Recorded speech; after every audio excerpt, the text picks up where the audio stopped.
3월에 책 추천하는 시간입니다. 이달의 추천책은 파친코입니다. 자, 이 책은 가독성과 몰입의 끝판왕이라고 요약을 할 수가 있겠습니다. 왜 추천을 하게 되는지 내용들을 한번 살펴볼게요.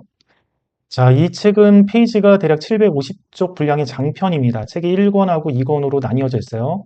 줄거리는 일제강점기부터 현대까지 4대에 걸친 한국인의 이야기입니다. 일본으로 넘어가서 살고 있는 한국인의 이야기. 자, 시점은 3인칭 전지적 작가 시점이고요. 자, 이 책을 추천한 장점은 뭐가 있냐? 자, 가장 큰 장점은 이 책은 가독성이 높고요. 쉽게 읽힙니다. 자, 가독성이 높고 쉽게 읽히니까 책을 펼치면 집중하게 되고 몰입하게 되겠죠. 그 이유가 간결체에 있는데요. 이 책은 대부분 문장들이 한 줄, 길면 뭐 두 줄, 그 정도의 간결체 문장을 사용합니다.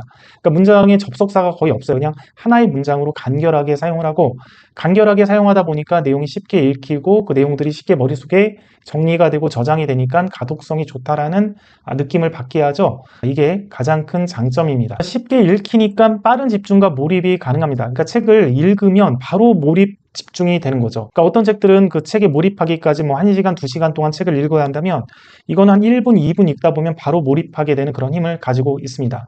자, 이 책은 그냥 평범한 사람들의 살아가는 이야기거든요. 예를 들면 시간 여행을 한다라든지 판타지가 있다라든지 뭐 막장 드라마라든지 이런 뭐 자극적인 내용이 하나도 없어요. 그럼에도 불구하고 책을 읽으면 놓을 수 없게 만드는 작가의 탁월한 이야기 능력이 또 장점입니다. 자, 네 번째 장점은 1권에서의 적절한 전지적 작가 시점에 의해 독자와 등장인물 간의 연결을 강화시킨 거를 들 수가 있습니다. 자, 2권 같은 경우는 그러지 못한데 1권 같은 경우는 딱 2대만 나오거든요. 그러니까 엄마와 딸의 이야기만 나옵니다. 그 상황에서 작가가 3인칭 전지적 작가 시점으로 이야기를 서술해 가는데 많이 개입하지 않는 느낌이 듭니다.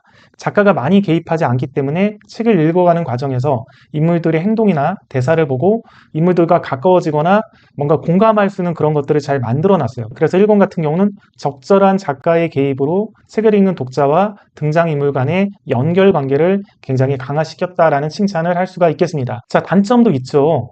자, 어떤 단점이 있냐면 첫 번째는 750쪽 분량으로 4대에 걸친 무리한 이야기를 만들다 보니까 이야기가 겉도는 느낌입니다. 그러니까 굉장히 빨리빨리 이야기가 진행이 되거든요. 막 3년, 5년, 10년씩 막 건너뛰면서 이야기가 진행이 되는데 2권밖에 안 되는데 4대에 걸친 이야기를 막 하다 보니까 이 사람에 대해서 더 공감하거나 연결되거나 심리를 이해하거나 그러고 싶은데 갑자기 건너뛰는 느낌이 듭니다. 뭔가 책에 있는 등장인물들과 친해지려고 하면 넘어가는 그런 느낌이 듭니다. 자, 두 번째 단점은 주연뿐만 아니라 주변인까지 과도하게 설명하는 정지적 작가 시점으로 산만함과 몰입을 방해합니다. 특히 2권에서 부터 그런 게 많이 나오는데요. 2권에 보면 등장인물들이 1대, 2대, 3대, 4대까지 나옵니다. 그러니까 증조할머니, 할머니, 아버지, 아들 요게 나오고 그 사람들의 주변인, 친구들까지 나오니까 굉장히 많은 등장인물들이 나오는데 4대에 걸친 이야기를 만들고 싶으면 4대의 이야기를 집중적으로 펼쳐주면 좋은데 주변인들의 이야기까지도 굉장히 많이 서술을 하거든요. 그러니까 별로 주변인들은 궁금하지가 않잖아요. 독자 입장에서는. 예를 들면 이제 아들의 친구 부인의 살아온 어떤 배경이라든지